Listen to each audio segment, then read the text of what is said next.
The story opens with Dr. Ben Carson, a brilliant neurosurgeon who learns that he must travel to Germany to face one of the most impossible challenges in his life. A couple there has newborn twin boys whose heads are fused together, and the heartbreaking truth is that separating them could mean the death of one child. Even for Ben, known as one of the best neurosurgeons in the world, the case is overwhelming, and he asks the parents for time before attempting the surgery. But before he ever reached this level of success, Ben's life looked very different. As a child, he was considered the weakest student in school. How many did you get right? 9. 9? Why, Benjamin, that's wonderful. Not 9, Miss Williamson. He got none. Hey, Carson, we know you're the dumbest kid in the class. You're the dumbest kid in the world.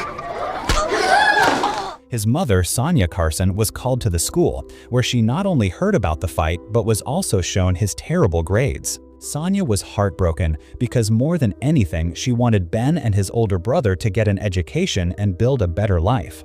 On their way home, Ben told her he just wasn't smart enough. I'm dumb, Mother. No, you ain't. You a smart boy. You just ain't using that smartness.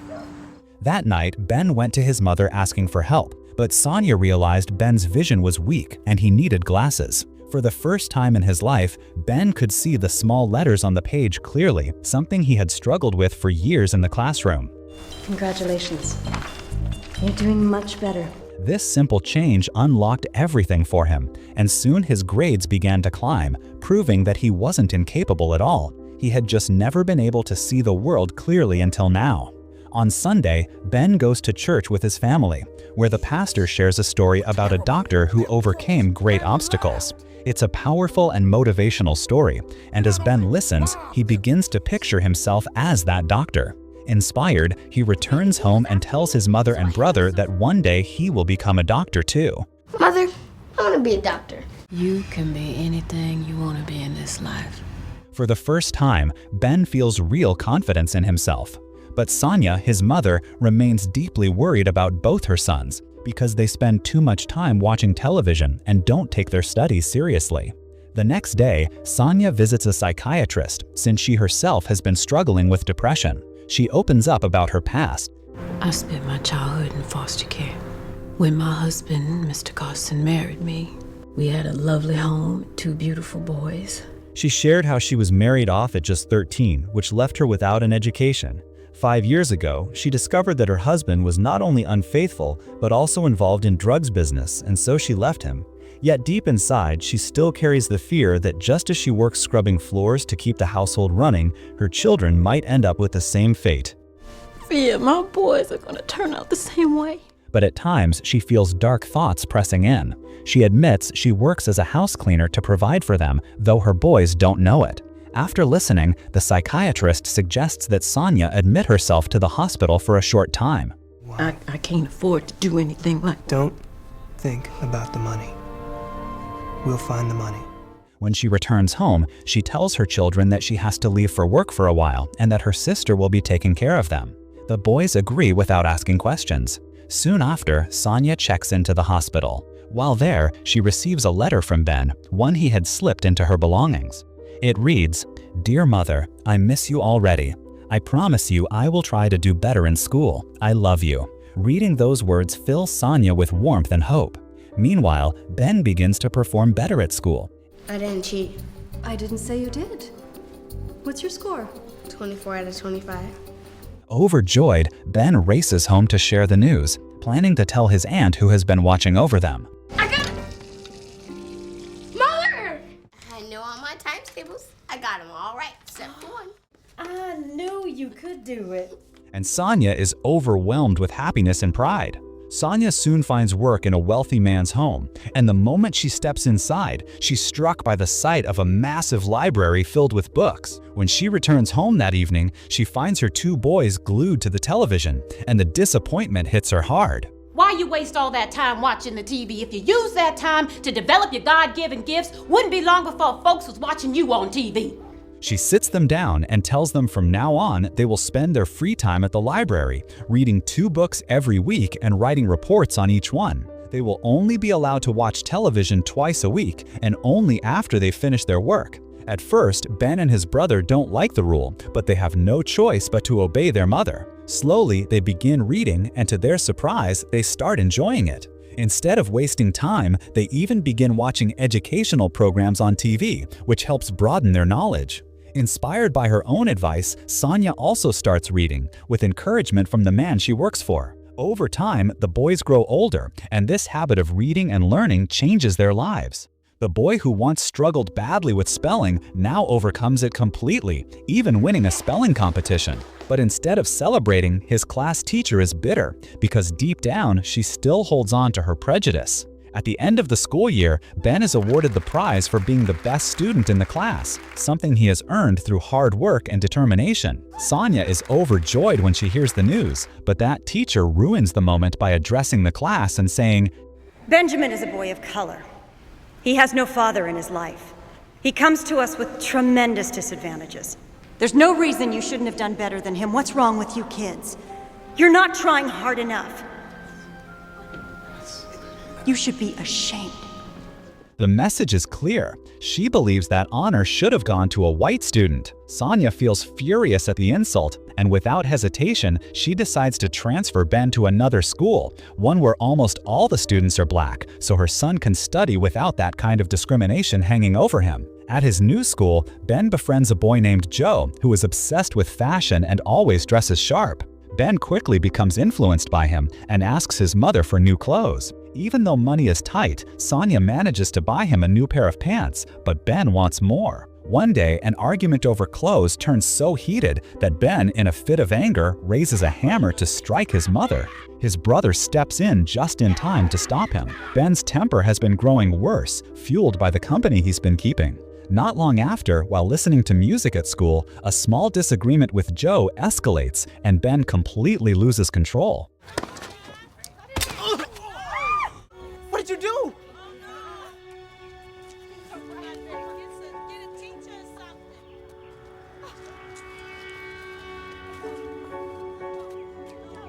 Shaken by what he almost did, Ben rushes home in fear, picks up the Bible, and makes a vow to himself that he will never let anger control him again. As the years pass, Ben grows more disciplined. He not only excels in his studies, but begins to dedicate even more time to learning, leaving behind bad influences and focusing on his future. His hard work pays off with a scholarship, and he earns admission into a prestigious college. There, he meets a young woman named Candy, and the two quickly become boyfriend and girlfriend. But Ben struggles with classroom learning, finding lectures uninspiring. Candy encourages him by saying, if you don't enjoy learning from the teacher, study on your own. Taking her advice to heart, Ben begins studying tirelessly. Chemistry is his weakest subject, but through sheer persistence, he masters it so well that it becomes one of his strongest areas.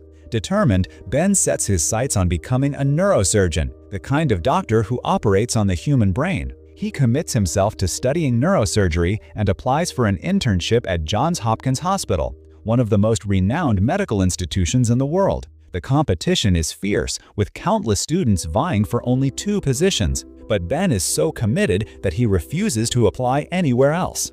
Why did you decide to become a brain doctor? The brain. It's a miracle. Ben confidently replies, the brain is the most important part of the body, holding countless mysteries.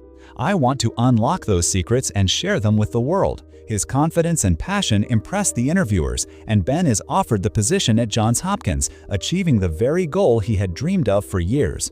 Even at Johns Hopkins, Ben faces discrimination, because while nearly all the doctors there are white, he is a black American. One of his senior doctors tells him bluntly, Don't think you're special, Carson, simply because there's no one like you in this department. You don't change your attitude, I'll get you kicked out of neurosurgery faster than you say yassa. Ben is even reassigned to a regular ward instead of being trusted with major work.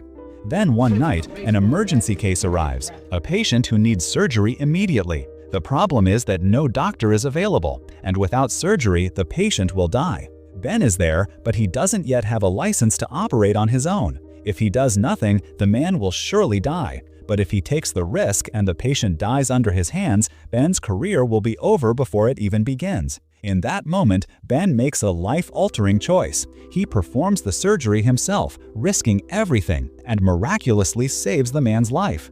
Soon after, the hospital's most senior doctor calls Ben into his office. You operated on this man without permission, without supervision. Had this man died, your career would have been over. You did very well, Dr. Carson. I congratulate you on taking the proper action in spite of its possible consequences. Not long after, a new case comes in, a little girl suffering from severe seizures. Most doctors believe the problem is untreatable, but Ben studies the case carefully. He tells the girl's parents that brain surgery could cure her, but it's an extremely dangerous operation. The risks are enormous. She could lose her ability to speak, walk, or even become permanently paralyzed. Still, the parents decide to take the risk, placing their trust in Ben. For Ben, this is one of the most crucial moments of his career, the chance to prove himself as a surgeon. The next morning, at exactly 6:15, Ben walks into the operating room. The surgery takes hours, demanding complete focus. Finally, after painstaking effort, the operation is complete. But when it's over, the little girl remains unconscious, and no one knows if she has survived the procedure without permanent damage. The doctors and her parents wait anxiously. And then, when she finally wakes up, she is completely normal. The operation is a total success, and Ben proves himself to be one of the most gifted surgeons of his time. After his groundbreaking surgery, the media floods the hospital, eager to interview Ben. In front of the cameras, he explains that in the future, these kinds of procedures will become vital for saving lives. Meanwhile, his girlfriend Candy, who is now his wife, becomes pregnant. But tragedy strikes when she suffers a miscarriage and loses their baby. Heartbroken, Ben spends most of his time with Candy trying to comfort her. Yet Candy, knowing how important Ben is to the world, encourages him to return to the hospital. She tells him that his work has the power to change lives. Back at the hospital, still carrying the pain of his loss, Ben receives news of a case in Germany unlike anything in medical history. A couple has given birth to conjoined twins, boys whose heads are fused together. Ben feels conflicted. Should he even take on such a dangerous operation? He dives into research, but finds no medical reference on how such a surgery could be done. One day, while playing billiards, inspiration strikes. He realizes a strategy for the procedure and begins assembling a massive surgical team. Even heart surgeons are brought in because the first step will be to operate on the heart and control blood flow. Too much blood loss could cost the babies their lives.